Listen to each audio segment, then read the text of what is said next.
Socialising Executive Pay Setting.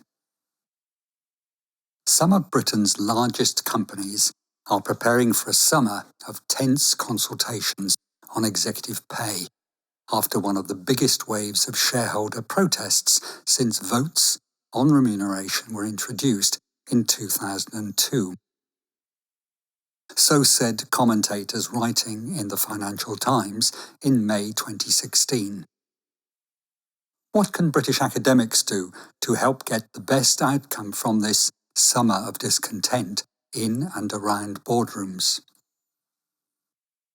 In our third edition CIPD Reward Management teaching volume, Jeff White, Sarah Jones and I have tried to offer both rigorous description and evaluation of the competing ideas in our discipline, and to bring them to life for current and emerging practitioner audiences within and beyond the Institute. Let's have a look at the running saw of executive reward. Here's a four-part way of thinking differently about influences on the people who make up corporate remuneration committees, or REMCOs. The dominant way of framing the debate has certainly had a practical impact over more than 25 years, the so-called principal agency approach. But the criticism is that in its focus on making business executives pseudo-shareholders in the firms that employ them, an overemphasis on share-based reward schemes has led to financial gains that, try as they might, agency theory econometricians have struggled to justify in terms of how organisations are performing. Agency theory contrasts with another long-standing way of entering the debates, the executive power thesis. The latter is based on the idea that managers in effect capture businesses, taking out value for themselves that is rightfully due to the owners, or principals, who contract the work out to executive teams employed as their agents. In fact, agency theorists seized on managerial power theory to make the case for offering instrumental incentives to align executive agents' interests with capital shareholding principles. Yet another economics-derived approach has been to stress the need for optimal contracting between executives and their employers, striking a balance between rewarding managers while avoiding public outrage of the sort we see daily in media stories. Arguably, as a second cousin to agency theory, this third approach has further informed regulatory developments around top pay, putting more emphasis on REMCO members to respond to shareholder concerns and by extension to public discontent at the lack of fairness in executive pay outcomes relative to other organisational employees. A fourth way of thinking about what to do to address the executive pay problem first highlights the need to socialise it, something which, along with a Cass Business School research colleague, Professor Chris Hendry, I drew attention to in 2005, writing in the Journal of Management Studies. The use of socialising here means placing the interpretative focus on interactions between the parties involved. Agency approaches start off by assuming disconnection to be resolved instrumentally between executive management agents and their shareholding principals. But that has backfired seriously as game playing around incentive systems has been seen at its most extreme as giving rise to a toxic bonus culture, especially in financial services. Social, not just economic interaction is taking place in the ways the parties interpret and respond to their relative position when executive rewards are being determined. Recognising that, as the managerial power thesis does, may be a starting point for more effective policy interventions.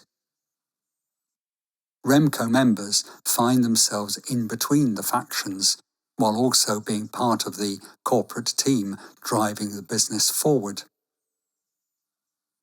In theory, optimal contracting to specify the effort bargain between principal and agents, a negotiated outcome where the willingness of executives successfully to invest their human capital alongside financial capital leads to reward outcomes, may help in finessing outcomes.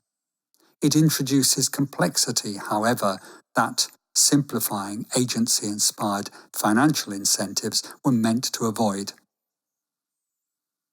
But let's take a further step. Having socialized the problem, we can gain insight from what has been labeled upper echelon theory. This places emphasis on the dynamic forces of socialization within the circles occupied by those who rise to the top and run corporate organizations. Socialization to behave in prescribed ways, mindful of what is judged acceptable. Regulating executive reward through self-discipline rather than externally imposed impersonal rules may deliver the peer pressure to avoid bringing the entire system into disrepute. Some executives gaming the formally regulated system may be viewed as having done just that. Let's proceed cautiously, however. Practically, the upper echelon self-regulation approach is no silver bullet solution. It demands the institutions that socialize executives and those who aspire to such roles not merely to focus on ways of negotiating around externally imposed regulatory control measures. Instead, to embrace a wider social accountability, to serve as stewards of wealth-creating economic units that need to remain legitimate servants of society as a whole. As former BP CEO Lord John Browne recently put it, and I paraphrase here, the social contract between big business and society should be the framework regulating how executives behave. Only in this way can wealth-creating institutions be legitimized among all in society. So what about academics' contribution? We have a role to play here as educators, to work with individuals, helping them in that internalization of good behavior norms, whether they are to become advisors, policy makers, or private, public or third sector executives themselves, and to develop the self-discipline to locate themselves in and of society, and hence to take seriously their broader social, not just economic stake and obligation accompanying high office of whatever form. To preserve the whole and to ensure everyone with a stake in society senses wealth creation is being well stewarded, with fair and transparent reward for stewards and other stakeholders flowing accordingly. Our book, Reward Management, Alternatives, Consequences and Contexts, 3rd edition, is released by CIPD Publishing in May 2016.